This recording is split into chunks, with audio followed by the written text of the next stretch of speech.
తప్పులు మనందరం చేస్తాం. అండ్ మనం చేసిన తప్పులే మనకి బెస్ట్ లెసన్స్ అవుతాయి. అవి ఎప్పటికీ ఉండిపోతాయి. ఇప్పుడు ట్రేడింగ్లో ఎట్లాంటి తప్పులు జరగచ్చు, ఎట్లాంటి తప్పులు మీరు అస్సలు చేయకూడదు, అండ్ ఈ తప్పులు ఎందుకు జరుగుతాయి ఆర్ ఈ తప్పుల్ని ఎట్లా అవాయిడ్ చేయాలో ఈరోజు వీడియోలో మనం చూద్దాం.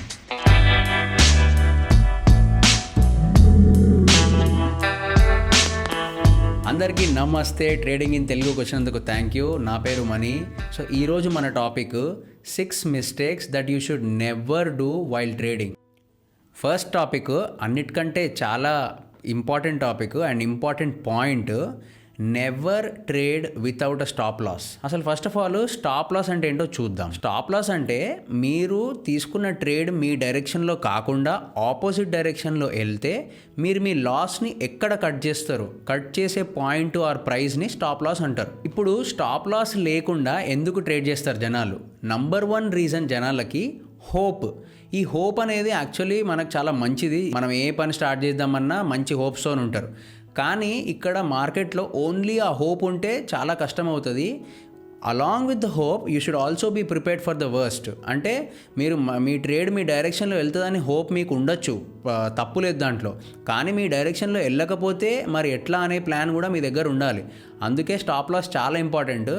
ఎందుకంటే మార్కెట్లో anything can happen at any given moment. So ఇప్పుడు నేను తీసుకున్న ట్రేడ్ నా డైరెక్షన్లో వెళ్తుంది అని అనుకోవడం ఆర్ పక్కా నా డైరెక్షన్లో వెళ్తుంది అని అనుకోవడం పొరపాటు అవుతుంది.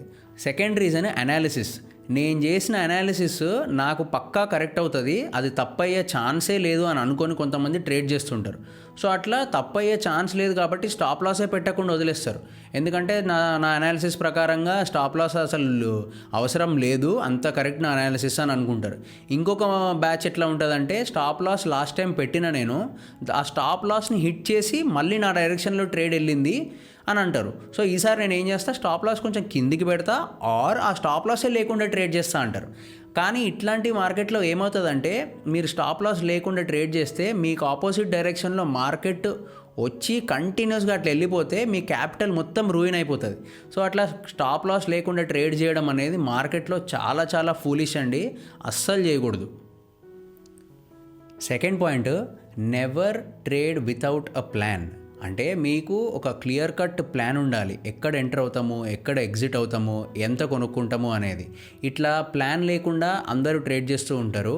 ఇట్లా ప్లాన్ లేకుండా ట్రేడ్ చేస్తున్నా ఆర్ వేరే వాళ్ళు ఎవరో సజెషన్స్ మీదనో టిప్స్ మీదనో ట్రేడ్ చేస్తుంటే మిమ్మల్ని మార్కెట్ ప్రతి మూవ్కి డిస్టర్బ్ చేస్తుంటుంది. అంటే చిన్న మూవ్స్ 1%, 2% మూవ్స్ కూడా మిమ్మల్ని డిస్టర్బ్ చేస్తూ ఉంటాయి. అరే మనం మూవ్ వచ్చింది, మనకు ప్రాఫిట్ రాలేదు ఏంటి అని ఇట్లా కంప్లీట్ చిన్న చిన్న మూవ్స్ కూడా మిమ్మల్ని డిస్టర్బ్ చేస్తూ ఉంటాయి. సో ప్రతి చిన్న మూవ్కి డిస్టర్బ్ అవ్వద్దు అంటే మీరు కంపల్సరీగా మీకంటూ ఒక ట్రేడింగ్ ప్లాన్ ఉండాలి. మరి ట్రేడింగ్ ప్లాన్ ఉండాలి అంటే మన ట్రేడింగ్ ప్లాన్ మీద మనం వర్క్ చేయాలి. మన మైండ్ సెట్ మీద, మన పర్సనాలిటీ మీద మనం వర్క్ చేయాలి. ఇట్లాంటి పని చాలామంది చెయ్యరు, ఎందుకంటే కష్టం కదా ఇది. So it will take some time and this is a process that most of us don't want to go through. అందుకే చాలామంది దగ్గర ట్రేడింగ్ ప్లాన్ ఉండదు, కానీ ఇయర్స్ నుంచి ట్రేడ్ చేస్తూ ఉంటారు మార్కెట్లో. So when you don't have a trading plan it is very difficult to survive in the markets actually. Generally వేరే వాళ్ళ సజెషన్స్ మీద కానీ ఇట్లా ట్రేడింగ్ ప్లాన్ లేకుండా టిప్స్ మీద కానీ సజెషన్స్ మీద కానీ ట్రేడ్ చేసే వాళ్ళు ఎట్లాంటి వాళ్ళు అంటే లైఫ్లో షార్ట్ కట్స్కి ఎక్కువ అలవాటు పడిన వాళ్ళు, షార్ట్ కట్స్ని ఇష్టపడే వాళ్ళు ఇట్లాంటి యాటిట్యూడ్ ఉంటుంది. సో మీరు షార్ట్ కట్స్ పర్సన్ అయితే మీరు మార్కెట్కి వస్తే కంపల్సరీగా మారాలి. థర్డ్ పాయింట్ వచ్చేసి taking bigger positions than our plan. అంటే మన దగ్గర ఉన్న డబ్బులకి మన రిస్క్ కంటే ఎక్కువ కొనుక్కోవడము ఆర్ మీరు వేసుకున్న ప్లాన్ కంటే ఎక్కువ రిస్క్ చేయడము బేసికల్లీ. ఇప్పుడు లెటస్ సే ఒక చిన్న ఎగ్జాంపుల్ తీసుకుందాం మనము. మీ దగ్గర క్యాపిటల్ 1 lakh అనుకోండి, ఓకేనా? మీరు 1 lakhకి మీ ప్లాన్ ప్రకారంగా మీరు 2% క్యాపిటల్ రిస్క్ చేస్తా అనుకుంటారు ఒక్కొక్క ట్రేడ్లో. అంటే 1 lakhలో 2% ఈజ్ 2000 రూపీస్. ఒక్క ట్రేడ్లో మీరు 2000 లాస్ తీసుకోవడం మీకు ఓకే అనుకుంటారు. ఇప్పుడు ఈ 1000 రూపీస్ ఉన్న షేర్ మీ దగ్గర ఉన్న 1 lakh తోటి 100 షేర్స్ కొనుక్కోవచ్చు యాక్చువల్గా.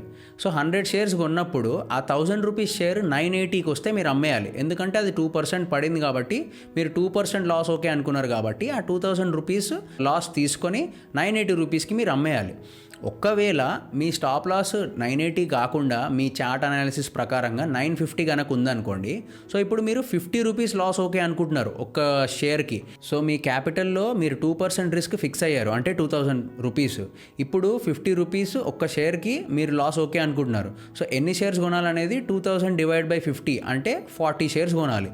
ఇప్పుడు 1000 రూపీస్ ఉన్న షేరు 40 షేర్సే కొనాలి అంటే మీరు ఓన్లీ మీ 40,000 క్యాపిటలే యూజ్ చేస్తున్నారు. ఎందుకు? మన రిస్క్ 2%లోనే పెట్టడానికి. జనాలు ఏం చేస్తారు, 950 రూపీస్లో స్టాప్ లాస్ అయినా కానీ 1000 రూపీస్ షేర్ మన దగ్గర 100 షేర్స్ వర్త్ ఉన్నాయి కదా అని 100 షేర్స్ కొంటారు. సో 1 lakh వర్త్ కొంటారు. అది 950 వరకు వస్తే మీకు 5,000 రూపీస్ పోతాయి, అంటే మీ క్యాపిటల్లో 5% పోతాయి. ఇట్లా 5% క్యాపిటల్ పోతే ఓకే ఒక ట్రేడ్లో. అట్లా మీకు 5 to 6 ట్రేడ్స్ లైన్గా పోతే మీ 25 నుంచి 30% క్యాపిటల్ పోతుంది మీది. ఇట్లా చాలామంది ఒక్క ట్రేడ్లో more than 2-3% or more than 4-5% risk చేస్తూ లైన్గా ఒక 5 to 6 ట్రేడ్స్ లూజింగ్ ట్రేడ్స్ రాగానే వాళ్ళ క్యాపిటల్ 25 to 30% పోయింది కాబట్టి ట్రేడింగ్ ఆపేస్తారు. ఫోర్త్ మిస్టేక్ వచ్చేసి cutting your profits too early. అంటే మన ప్రాఫిట్లో ఉన్న ట్రేడ్స్ని తొందరగా చిన్న ప్రాఫిట్స్ రాగానే ఎర్లీగా క్లోజ్ చేయడం. ఇది ఎక్కువ మంది చేసే తప్పు. యాక్చువల్లీ ట్రేడింగ్లో this is the most toughest thing and also the most rewarding thing. ట్రేడింగ్లో మీరు మీ ప్రాఫిట్స్ని వదిలేస్తే, అంటే if you let your profits run, they give you huge profits and those will be your best trades. కాకపోతే మనం ప్రాఫిట్స్ని run చేయడం అనేది అంత ఈజీ కాదు. ఎందుకంటే 2 రీజన్స్ ఉంటాయి. One is lack of experience or lack of patience. మార్కెట్లో ఎక్స్పీరియన్స్ లేకపోతే ఇంకా స్టాక్ ఇంత పెరిగింది ఆర్ మన ట్రేడ్ ఇంతగనం పెరిగింది, ఇంతకంటే ఇంకెంత పెరుగుతుందిలే అని అనుకుంటారు. ఆర్ పేషెన్స్ లేకపోతే తొందరగానే క్లోజ్ చేస్తారు. పేషెన్స్ అనేది యాక్చువల్లీ ఎక్స్పీరియన్స్తో బిల్డ్ అవుతుంది. ఆర్ సెకండ్ రీజన్ వచ్చేసి ఈ వచ్చిన ప్రాఫిట్స్ ఎక్కడ పోతాయని ఒక ఫియర్ ఉంటుంది. అంటే మార్కెట్ జనరలీ ఒకే డైరెక్షన్లో వెళ్ళదు, ఇట్లా పైకి వెళ్ళి మళ్ళీ కొంచెం కిందికి రావడం, ఈ అప్ అండ్ డౌన్ మూమెంట్స్ ఎప్పటికీ ఉంటాయి. సో ఈ ప్రాఫిట్స్ ఎక్కడ పోతాయి అనే ఒక ఫియర్లో క్లోజ్ చేస్తారు. ఒక ఎగ్జాంపుల్తోనే చూద్దాం ఒకసారి. ఓకే, సో మన ఎగ్జాంపుల్లో ఇక్కడ టాటా మోటార్స్ చార్ట్ తీసుకుంటున్నాను and we're looking at weekly chart. Weekly chart generally is good for investing. So I'm looking at a weekly chart. వస్తే నేను ఇక్కడ ఎంట్రీ తీసుకున్నాను. ఓకే, నేను ఇక్కడ స్టాక్ ప్రైస్ వచ్చేసి 205 రూపీస్ 2012లో ఎంట్రీ. ఓకే, సో ఇక్కడ నేను ఎంటర్ అయ్యాక పైకి వెళ్ళింది. ఆఫ్కోర్స్ 205 రూపీస్లో ఎంటర్ అయినప్పుడు నా స్టాప్ లాస్ ఇక్కడ ఉంటుంది. ఆఫ్కోర్స్ నా స్టాప్ లాస్ ఉంటుంది, స్టాప్ లాస్ లేకుండా ట్రేడ్ చేయము. సో ఈ స్టాప్ లాస్కి ఇక్కడ ఎంటర్ అయ్యాను. After I entered market stock పైకి వెళ్ళింది, 315 వరకు వెళ్ళింది. మరి నేను ఎక్కడ నాకు ఎగ్జిట్ ఉంది అంటే నాకైతే ఇక్కడ ఎగ్జిట్ కనిపించట్లేదు. కానీ జనరలీ ఏమవుతుందంటే ఇక్కడ 315 వరకు వెళ్ళి స్టాక్ మళ్ళీ మీకు మీ ఎంట్రీ పాయింట్ వరకు వచ్చేసింది 205 వరకు. ఈ ఫాల్లో చాలామంది ఎగ్జిట్ అయిపోతారు. అంటే అసలు ఇంతవరకు వెళ్ళింది మళ్ళీ కిందికి వస్తుంది. సో ఈ ఫాల్లో ప్యానిక్ కానీ లేకపోతే ప్రాఫిట్స్ వెళ్ళిపోతాయి అనే భయంతో చాలామంది ఎగ్జిట్ అవుతారు. కానీ మీరు చూసినట్టయితే మళ్ళీ స్టాక్ పైకి వెళ్తుంది. అట్లా పైకి వెళ్తుంది అని నేను చెప్పట్లేదు. కానీ మీరు if you allow it to go, if you let your profits run, ఇట్లా స్టాక్స్ పైకి వెళ్ళే ఛాన్స్ ఉంటుంది. So you need a lot of patience. ఈ టైం పీరియడ్లో మీకు చాలా పేషెన్స్ కావాలి. So once you be patient in this period you will again see the stock going up. General moment of stocks ఎప్పుడైనా కానీ ఇట్లా వన్ వేలో పైకి వెళ్ళవు. ఎప్పుడైనా కానీ స్టాక్స్ ఇట్లా పైకి వెళ్ళి మళ్ళీ రిట్రేస్ అయ్యి మళ్ళీ పైకి వెళ్ళి ఇక్కడ కానీ ఈ హై క్లియర్ అయితే it is more convincing that ఇంకా స్టాక్ మంచిగా పైకి వెళ్తుందని. ఒకవేళ అలా క్లియర్ అవ్వకుండా ఇట్లా వెళ్తే స్వింగ్లో ఎప్పుడు క్రియేట్ అవుతూ ఉంటాయి. వీటిని స్వింగ్ హై అంటారు, వీటిని స్వింగ్ లో అంటారు. సో అలాగా స్టాక్స్ ఎప్పుడైనా కానీ ఒక వన్ డైరెక్షన్లో వెళ్ళవు. సో ఈ కిందికి వచ్చే డైరెక్షన్స్లో మీకు పేషెంట్గా ఉండి మీ స్టాప్ లాస్ ఎక్కడైనా క్లియర్గా పెట్టుకొని ఉంటే బాగుంటుంది. సో నేను ఇప్పుడు ఈ స్వింగ్ ఇలా పైకి వెళ్ళి కిందికి వచ్చినప్పుడు నా స్టాప్ లాస్ ఇక్కడ ఉంటుంది. సో నా స్టాప్ లాస్ ఇక్కడ ఉంది కాబట్టి వచ్చి హిట్ అవ్వలేదు. But still I need a lot of patience to stay in this journey. So ఈ మూమెంట్స్ మీరు మీ స్టాప్ లాస్ కరెక్ట్గా ఎక్కడ పెట్టుకోవాలి అనే ఐడియా ఉంటే మీరు చాలా ఎక్కువ ప్రాఫిట్స్ చూస్తారు మార్కెట్లో. సో ఇప్పుడు మీరు ఇక్కడ చూసినట్టయితే మరి ఈ మూమెంట్ 334 నుంచి 248కి వచ్చినప్పటికీ కూడా నేను ఇంకా మళ్ళీ 205కి రాణిస్తానంటే రానివ్వను. ఇప్పుడు నా stop loss because last time ఇక్కడ వరకు వచ్చి పైకి వెళ్ళింది కాబట్టి this is more of a new stop loss ఇప్పుడు. సో అట్లాగా మీరు మీ స్టాప్ లాసెస్ని ట్రైల్ చేస్తూ ఉంటారు. సో వీటిని ఏమంటారంటే ట్రైలింగ్ స్టాప్ లాస్ అంటారు. కొంతమంది పెరిగేటప్పుడు అమ్మేస్తారు, కొంతమంది తగ్గేటప్పుడు అమ్మేస్తారు, అది మీ own style. But the idea is to let your profits run and దానికి ఉన్న మ్యాక్సిమం పొటెన్షియల్ ఏంటో మీరు అలౌ చేయాలి. ఆ అలవెన్స్ మీరు ట్రేడింగ్లో మీ ట్రేడ్స్కి ఇస్తే you will actually make more money than just booking out చాలా ఎర్లీగా బుక్ చేసేదానికంటే ఎక్కువ డబ్బులు సంపాదిస్తారు. సో ఇలా స్టాక్ ఇట్లా పైకి వెళ్తూ పోయింది Tata Motors. Of course there are many stop losses. ఇక్కడ నేను ఇట్లా పైకి వెళ్ళినప్పుడు ఇది నా స్టాప్ లాస్. సో ఇక్కడ 2 times ఇక్కడికి వచ్చి ఇక్కడ 2 times ఈ ప్రైస్కి 465కి వచ్చి పైకి వెళ్ళింది కాబట్టి ఆఫ్ కోర్స్ ఇది నా స్టాప్ లాస్. ఆఫ్ కోర్స్ ఇక్కడ మన స్టాప్ లాస్ హిట్ అయింది, మనం బయటకు వచ్చేసాం. ఇక్కడ చాలామందికి డౌట్ ఏంటంటే మరి 600 నుంచి 465 వరకు మనం డబ్బులు కోల్పోయాం కదా అంటే that is the price that we pay to see whether it goes or not. అంటే మనము ఇంకా ప్రైస్ పైకి వెళ్తుందా లేదా అని చూడడానికి మనం పే చేసే ప్రైస్ అది. So we of course made money from 205 to 465. But కొంతమందికి ఎలాగంటే నాకు 205లో కొనేసి నాకు 600లో అమ్మేసేయాలి అని అంటారు. అది అసలు అంత ఈజీ కాదు. స్టాక్ మార్కెట్లో హైస్ని లోస్ని ఇట్లాంటి హైస్ని ఇట్లాంటి లోస్ని క్యాచ్ చేయడం అంత ఈజీ కాదు. మీరు మీ స్టాప్ లాసెస్ని అప్డేట్ చేస్తూ ఉండాలి. ఇక్కడ చూసినట్టయితే నేను ఇదే స్టాప్ లాస్ మళ్ళీ ఇక్కడ కూడా పెట్టుకుంటాను, ఈ స్టాప్ లాస్. ఎందుకంటే ట్రైల్ చేస్తూ ఉన్నాను బేసికలీ. సో ట్రైల్ చేసే స్టాప్ లాస్ మీరు కంపల్సరీగా పెట్టుకోవాలి. That is when you will have profits and at the same time you will allow the trade to move. So చూశారు కదా, the secret to trading is very simple అండి. letting your profits run and cutting your losses short. I know it is very simple కానీ అస్సలు easy కాదు. it is very simple but not at all easy. 5th mistake వచ్చేసి Penney స్టాక్స్లో invest చేయడం. ఎప్పుడు కూడా never invest in Penney stocks. ఇది generally ఎందుకు చేస్తారంటే మనకు ఒక మైండ్ సెట్ ప్రాబ్లం ఉంటుంది. ఏదైనా చీప్ ఉంటే కొనుక్కోవచ్చు ఆర్ కొనుక్కుందాం అనే ఒక మైండ్ సెట్ ఉంటుంది. అది సహజమే, అది న్యాచురల్ అది.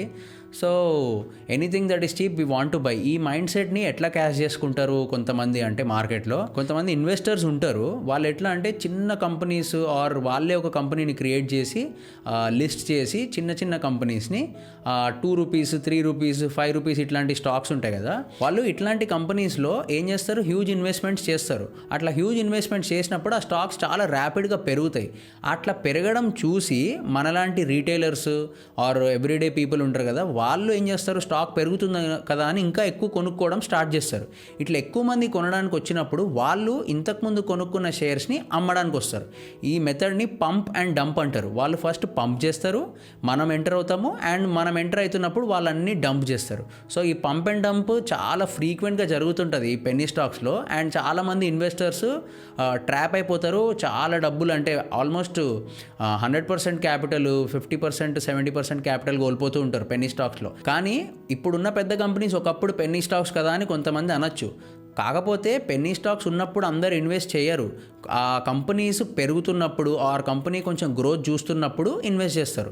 There is always an opportunity to invest. ఎప్పుడైనా ఇన్వెస్ట్ చేయొచ్చు ఆ కంపెనీలో, ఇంకా గ్రో అయ్యే పొటెన్షియల్ చాలా ఉంటుంది దానికి.